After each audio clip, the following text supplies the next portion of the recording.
Stella Kimbo, sinibak ni Tito Soto. At itong mga witness na mga anti-Duterte nagsiliparan na ho pa ibang bansa. Nako po. Ba't biglang nagsisialisan kayo? Walang takbuhan. Ang daya nyo naman eh. Nagtatakbuhan na kayo sa ibang bansa eh. Akala ko ba totoo at may paiyak-iyak pa yung pagiging witness nyo sa mga Duterte, laban sa mga Duterte, ba't nagsisilayasan na kayo? Hindi kayo nakakuha na to ng milyones. Yan, minsan na pag-isip-isip ko, parang gusto ko na rin mag-witness sa Duterte. Yung tipong magpapanggap akong galit at may ginawa silang kasalanan.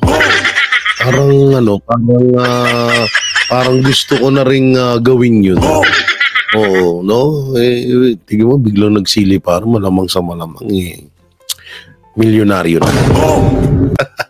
At eto, nga pala, bago natin din to simulan, yung ibibenta daw ni Marcos Jr., ano kaya itong ibibenta na naman? So yung mga pag-usapan natin dito, mga banateros, at eto, may isa na naman nagputak. Bago natin ito simulan, don't forget to like, share, comment, and subscribe sa ating YouTube channel, no, para lagi kayong updated sa ating mga video araw-araw. Ito yung isa sa mga alagad ni Tamba. May panawagan sa inyo. Ano naman kaya panawagan nito? Ito basahin ho natin, lakyan natin para maganda. Iyan. Nanawagan ng mga miyembro ng House Young Gun Block na si La Union 1st District Representative Paulo Ortega ngayong Lunes, Enero 27 sa mga Pilipino na wag iboto ang mga kandidatong pro-China. Siniboboto namin kayo. Siniboto namin kayo. Yan yung kanyang post. Siniboboto namin kayo. Anak ng teteng naman. Di bali na lang. Di bali na maging pro-China. Wala namang ginagawang masama China sa atin eh. Di bali na maging pro-China. Wag lang maging pro-kurakot. Talaga tong... di ba? Sinasabi ni Joel Chua na yung nagpapatupad ng firing squad sa mga mapapatunayang korap sa gobyerno ay ipa-firing squad. At sabi nga ni Joel Chua, etong mga to ay gusto lang magpapansin. Gusto lang magpapansin at para daw iboto ng taong bayan. So anong masasabi mo naman dito sa kasamahan mo? Please stand up.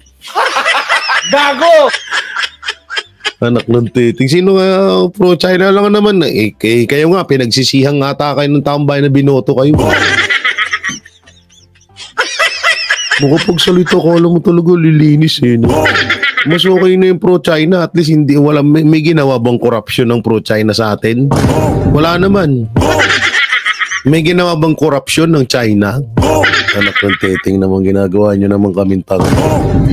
Ginagawa nyo naman kaming tanga ka. Ay, sorry. Ito yung isa na sinasabi ko kanina na na tawag dito na ibebenta ni Marcos Jr. Ewan ko anong ibebenta dito. So panoorin ho natin to. Target ng Administrasyong Marcos Jr. na ibenta ang mahigit 100 government assets na aabot sa hanggang 2.5 billion pesos ngayong taon. Grabe. Nagkakabentahan na. 2.5 billion pesos. Para saan? Para ibenta yan? Anong yan? Naku po. Talagang lilimasin talaga. Tinalo na si Ninoy Aquino sa pagiging worst president. Ngayon, tatalunin pa si Ramos sa pagbebenta. Ang lupit. Sus, Ginoo ko, magbebenta na. Bakit magbebenta ng mga asset, Mr. President? Inuna mo yung mga reserve golds. na hindi naman namin alam at hindi naman alam ng mga Pilipino saan napunta ang pera, saan napunta at ano ang pakinabang nun sa Pilipinas. Tama. Eh, masakit nga dito eh. Nagbenta nga sila nun, naramdaman ba natin? Hindi nga nila ipinaliwanag yun sa mga Pilipino kung saan ba napunta yung pera na pinagbentahan nun. Tapos ngayon magbibenta na naman ulit. Anak ng teteng naman tayo dyan. Grabe na to. Basta-basta na lang kayong nagbenta ng mga reserve golds natin at ngayon, mga assets ng gobyerno? Ano ba? Para saan ba yan, Mr. President? Ubos na ba ang pera? Tapos di ba mangungutang ka na naman sa first quarter ngayong taon na to? Grabe! Hindi ko talaga mawari mga lods. Saan napunta ang pera? Saan napunta ang pera? Kasi magti 3 years na di ba magti 3 years na ang Marcos administration, anong nagawa? Wala namang mga big ticket projects. Yung mga projects na build. Wala nga pondo. Ginoo ko. Tapos ngayon, malalaman na lang natin ano kung uutang na naman ngayong taon? Kung uutang na naman ngayong taon, naku po. 16 trillion na utang ng Pilipinas. Nadaragdagan na naman. Baka mag-o tayo, magiging 20. Ako, eto po medyo one time na naginip na naman ako. Yan na naman si panaginip eh. One time na naginip na naman ako. Naginip na naman ako na gigising na naman ho tayo na gigising na lang tayo na pagmamayari na tayo ng mga Amerikano. Kasi tayo ay nabenta na nang hindi natin nalalaman. Panaginip lang naman yun eh. Gago! Panaginip lang naman yun na pwede magkatotoo. Grabe, no? Tinalo mo na si Ninoy, tatalunin mo pa si Ramos. Ang lupit po talaga. Iba talaga tong presidente natin ngayon. Ay, lahat na talaga ng kawalang yan. Parang nasa kanya na lahat. O, samantalang, eto. O, yung mga, diba, kamakailan lang may nag-viral na dalawang tatay na pinaslang ang kanilang mga pamilya, anak at asawa. So, kailan lang din may nag-viral agad, may sumunod na isang estudyante ay natagpuan sa damuhan na ito daw ay ginahasa. So, dito naman, ito, nakakalungkot na ito, may panayam dito si Senator Bato de la Rosa na yung kanilang sinimulan ni PRRD anti-drugs ay unti-unti nang bumabalik sa Pilipinas. Hindi talaga unti-unti, talagang bumalik na. At nakakalungkot nga doon parang walang ginagawang aksyon ng administrasyon mapatungkol sa mga ganitong gawain. So panoorin natin to. Kinadismaya ng senador na si Ronald Bato de la Rosa ang muling pag-usbong ng droga sa bansa matapos ang termino ni dating Pangulong Rodrigo Duterte. Ikinumpara ni De La Rosa ang mga karanasan nung ipinatupad ang drug war ni Duterte at ang kasalukuyang kampanya laban sa illegal na droga ng administrasyon. Pumuna siya sa kasalukuyang sitwasyon ng droga sa bansa na ay mas malala kaysa noon. Binigyan diin ni De La Rosa na sa nakaraang administrasyon, nasa 1.6 na milyong individual na may kaugnayan sa droga ang sumuko at hindi bababa sa 300,000 ang nahuli. Dagdag pa niya na ang drug war ni Duterte ay kinakailangan upang protektahan ang mga susunod na henerasyon at hindi siya nagsisisi sa pagpapatupad ng Oplan Tokhang bilang Chief PNP noon sa panahon ng dating Pangulo. Sa isang pahayag, binigyan diin ni De La Rosa ang kahalagahan ng buong suporta ng Pangulo sa mga law enforcers sa implementasyon ng war on drugs. Pinangunahan ni De La Rosa ang implementasyon ng drug war ni Duterte nung siya ay nagsilbing hepe ng PNP mula 2016 hanggang taong 2018. No? Wala na. Ano na tayo ngayon? Talagang sagaran na ho ang mga nangyayaring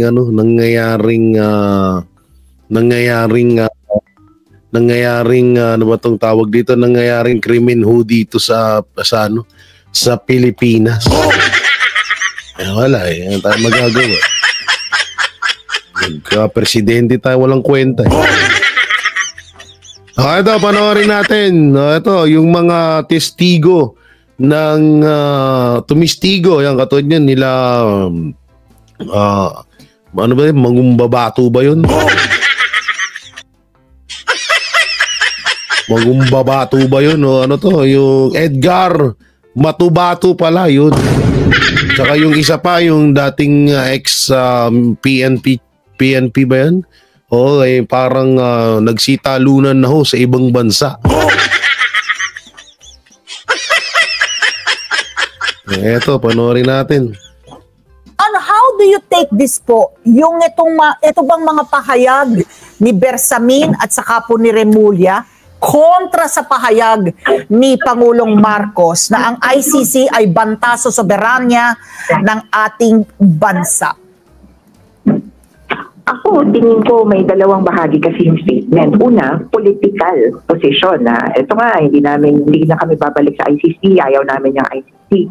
And pangalawa, legal position. Tandaan natin, abogado pareho yung nagsalita niyan, si Chief Justice Bersamin at si DOJ Secretary na abogado rin naman. So kung abogado, kailangan na dapat paniwalaan na kahit mali naman. May abogado nga akong kilala Hindi ako lang magsalita. Kaya, two parts yan. Yung political statement, doon namin nakikita na posibleng magkatalo pero consistent pa rin naman. Ayan, parating na daw ako ng Pedro.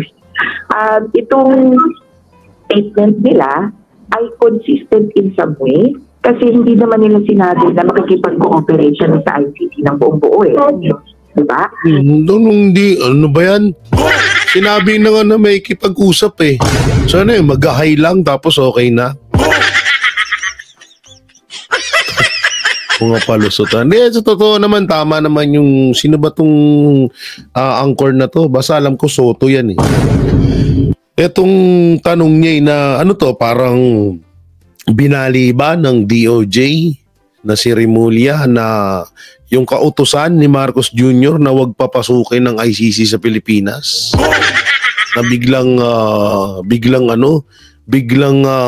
tawag dito, biglang kakausapin niya. Mahigpit ho yan na wala na ho yan. Paglabag ho yan sa batas natin. Tapos ipapatupad nila ngayon. Parang lumalabas ho dito na sinusuway nila ang kautusan ng presidente. Ang sabi lang nila, on limited matters of concern. Kaya limited lang, hindi naman lahat Kaya nakikita ko, una, pag pumasok ang warrant of arrest mula sa ICC, posibleng ibigay ito through the Interpol at makakarating ito sa Pilipinas. Ayun. Another part would be any other document or any other issuance from the court, such as participation of victims, participation of witnesses, participation of defendants. At kung sakasakaling si Senator Bato de la Rosa ay maging defendant dito, tandaan natin, sitting official siya. Kaya may excuse list ba yan sa Senado? Attorney, we're losing you po. Yes po. Continue po. Hindi, yun. So yun, two parts yan talaga. So it's a political statement and legal statement. Tingin ko, nag-nitpick. Kumbaga parang, mukhang hindi consistent. Pero alam nyo, kung overall, ang tingin ng mga Duterte ay tumaliwas si Marcos dun sa kasunduan nila na protektahan hanggang dulo ang mga Duterte. Diyan sila nagkakatalo. Okay. Ako, Kaya ang hirap kasi kung sa amin, walang ganon. Dapat legal. Oo. Pero obvious naman ngayon. Obvious naman na kung gaano tarantaduhin ni Marcos Jr. ang Duterte, tapos may pagganyan pa kayo. Gago! Ngayon dati kontra ka rin sa Marcos, tapos ngayon saludo ka na. Ginong ka na ngayon, no? Plastic ang putik. So, Attorney Chrissy, maski na ganun yung pahayag na limited cooperation, you still welcome that, no? It's better than nothing. And because although na-withdraw na tayo sa Rome Statute, we're still part of Interpol, no? So, will the cooperation now be, even if you say limited, mas no? Mas kumbaga, mas mabibigyan ng justification kasi membro pa tayo ng Interpol. Oo, at mahirap kumala sa Interpol. Considering ang Interpol ay isang organisasyon na nakakatulong sa atin. Malaki ang tulong sa atin ng Interpol. Remember si Alice Guo? Yes. Nahuli natin yan dahil kay ganong. So bakit? Malaking tulong ng Interpol sa atin. Dahil daw kay Alice Guo. So ano bang naging pakinabang ng mga Pilipino doon sa kaso ni Alice Guo? Huwag nyo ang gawing excuse yung kay kaso ni Alice Guo. Wala kaming pakialam doon. Bakit? Ano bang naging magandang epekto sa Pilipinas? Wala naman na. Katarantaduhan. Attorney? Oh no. Attorney? Sorry. Attorney Chris? Hello? Yes, we can hear you. Sige na. Yes, so, sige. Malaking tulong sa atin yung Interpol. Alice Guo. Ayun, hinahabol pa natin si Teves. Lahat ng itong pag-aresto ng mga tao sa ibang jurisdiction, covered nitong Interpol, makakatulong sa atin to. Kaya, palagay ko, hindi natin maiiwasan. Kung maiwasan man natin ng ICC, hindi natin maiwasan ng Interpol. So parang ergo, because we're still part of Interpol, we are compelled to cooperate with them 100% para may reciprocity. Correct? So parang, yes, regarding the warrant of arrest, particular sa Interpol, yung so parang, enforcement ng warrant of arrest. Parang what I'm getting at, what I'm driving at, okay, sige, we are not going to cooperate with ICC, but because we're part of Interpol, we can and we should so that there's reciprocity. Yes, oo. May mga bahagi kasi kunyari sa korte, merong pwede ka-attend ka ba sa court? Pupunta ba yung witness? Paano kung may warrant of arrest? May mga patsi-patsi kumbaga na sabi nga nila, maganda nga yung punto nila, limited areas of concern or areas for cooperation. Totoo nga naman, pwede nating hati-hatiin.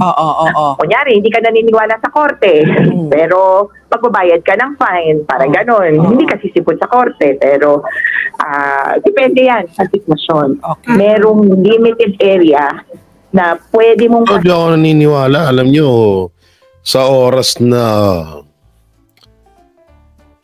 na dakpin ng Interpol, itong mga Duterte, puta, naggulo talaga. Ako na nagsasabi, napakalaking gulo nito. Talagang hayaan ba ng mga kapatid nating Muslim yan?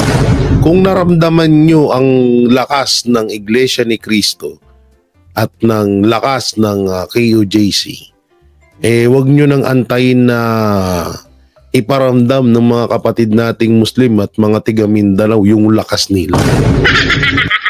Talagang baka yun na yung katapusan talaga. Sige lang, push nyo lang to nang i-push yung mga about dito sa ICC, Interpol. Na banggit pa si Teves doon. Anak ng Teteng hanggang ngayon alam nyo, dito natin na lahat ng mga sinabi ni Teves noon ay napatunayan niya na talaga sa atin na totoo nga yun. No? So, yan yun, makakabawi din. Eto si Edgar Matubato mukhang wala na sa Pilipinas, tsaka si Garma, kung di ako nagkakamali sa apelido, mukhang lumipad na. Hindi ko alam kung bakit lumipad na, no?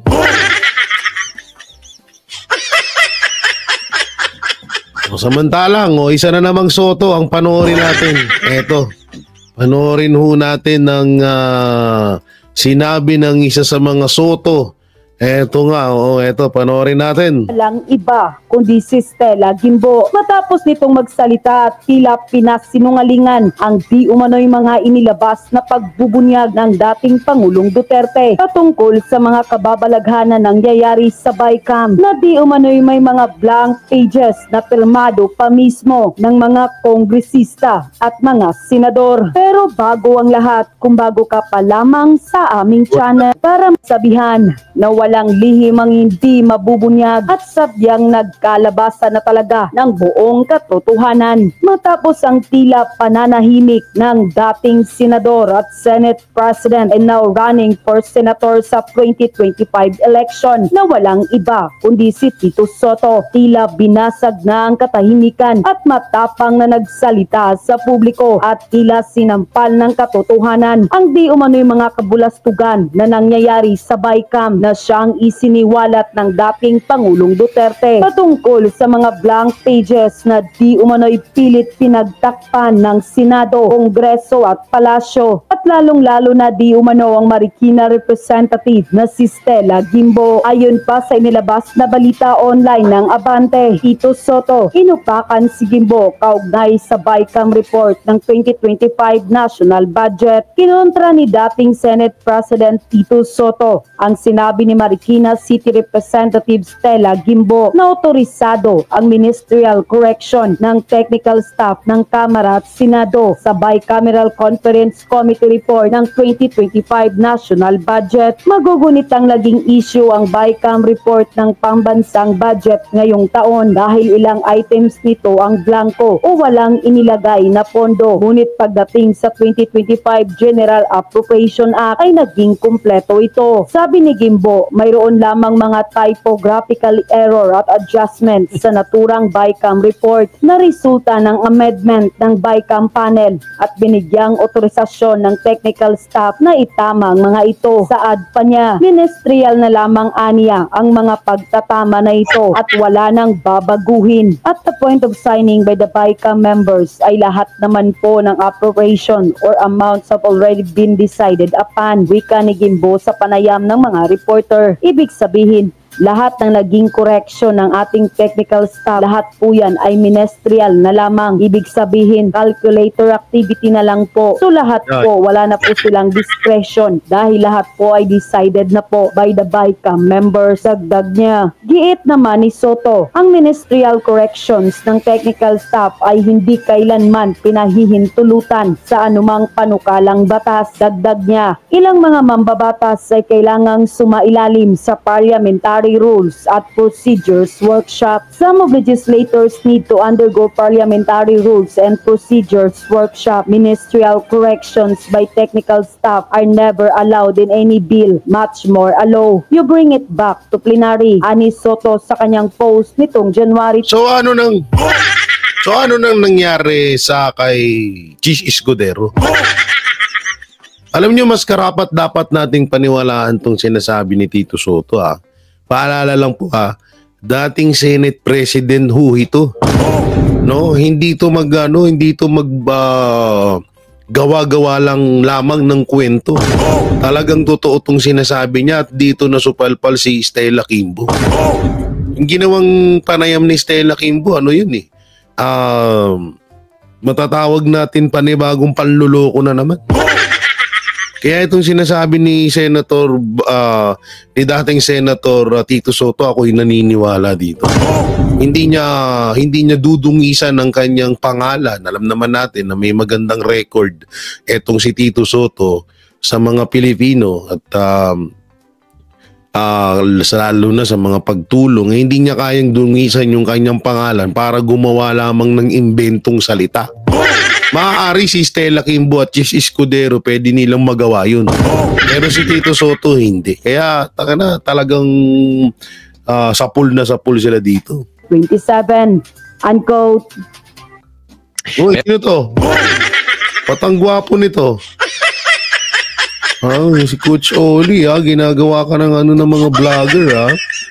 Dito tayo sa pinakabalita nila Ted Pailon mapatungkol sa sinasabing pahayag ni Tito Soto. Pakinggan. Ko ang isang kongresista kahapon. Tama. Na kung saan po naman ay nag-react si Tito Sen. May yes, sinasabi siya? Napatweet si Tito Sen sa naging pahayag ni Representative Stella Kimbo. Na ano daw? Siya ang acting House Appropriations Committee chairperson po ngayon. Ang sinasabi kasi niya, and I quote, lahat ng naging corrections ng technical staff ay ministerial. Calculator activity na lang. Sumagot si Tito Sen on Twitter or X na po ngayon. Sabi niya, some of our legislators need to undergo parliamentary rules and procedures workshop. Ministerial corrections by technical staff are never allowed in any bill, much more of a law.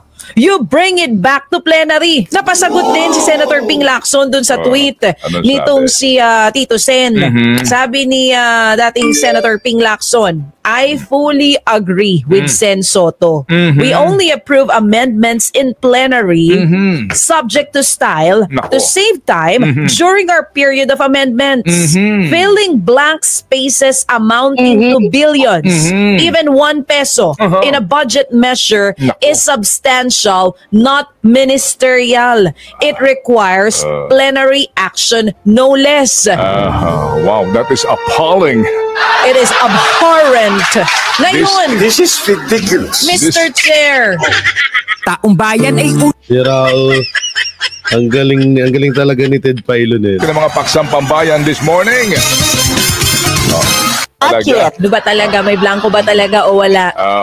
Ikaw Ay nako, hindi ho tayo makamove on sa issue niyan kasi may si Tito Sen. Yes, siya? napatweet si Tito Sen. Ngayon, This is ridiculous. Mr. Chair. This kind of statement really is, Sagutan ng mga magbabatas di ba? Giving me some... Ang pinagtatao kasi dito, bakit sila...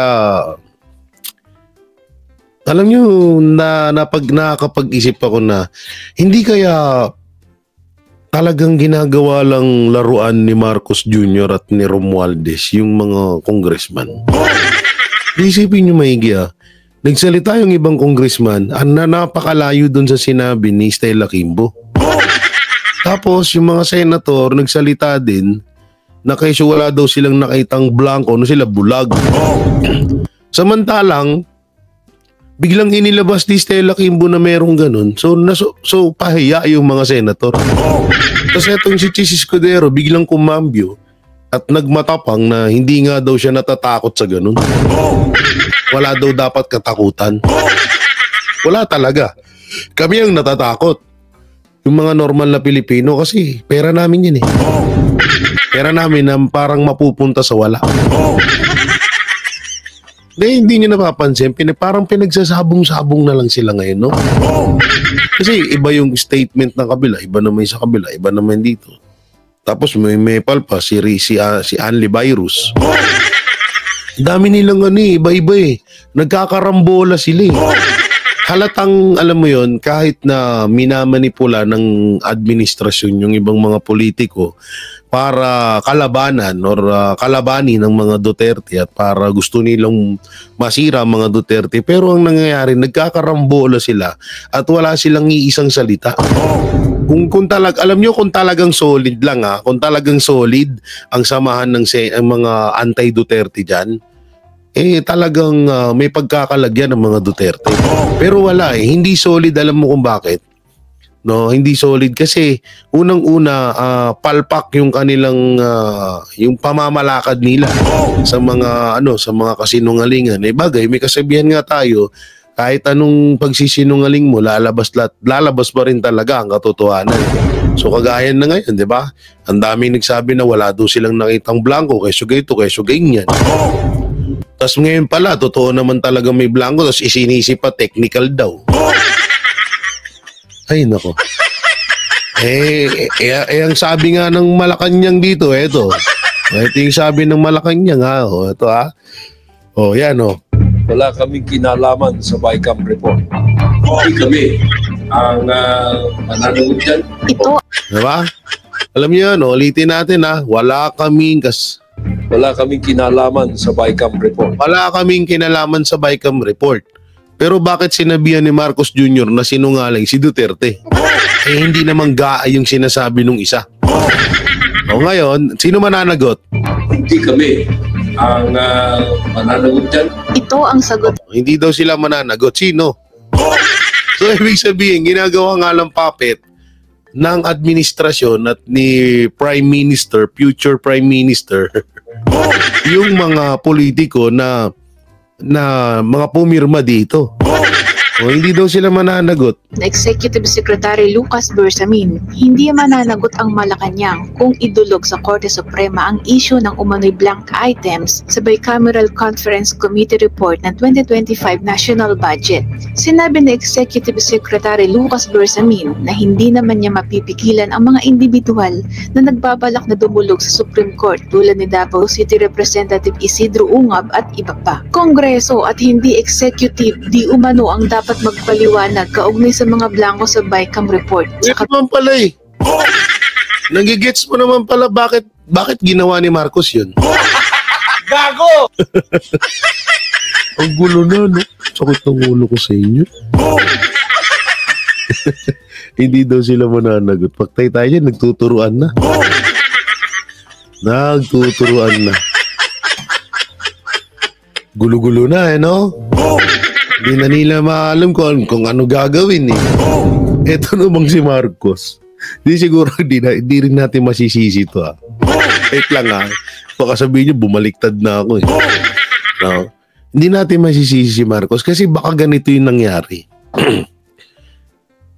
ang nangyari kasi nun is may media na nagtanong kay Marcos.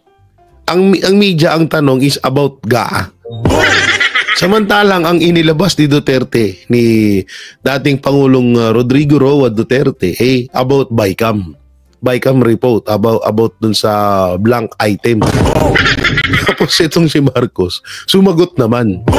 She's lying. Alam niya naman yun eh, she's lying. Eh hindi naman na yun yung tinatanong sa kanya. Gago rin kasing media eh. Ngayon, ang tanong dito, sino ang kumukontrol dun sa media? Hoy, ganito tatanong mo kay Presidente ha? Kasi hindi masasagot ni President Chang pag tinanong mo about sa blank item. Ibahin mo yung sagot para maiba naman. Ang itanong mo yung about dun sa GAA. Tapos yun ang papalabasin natin ha?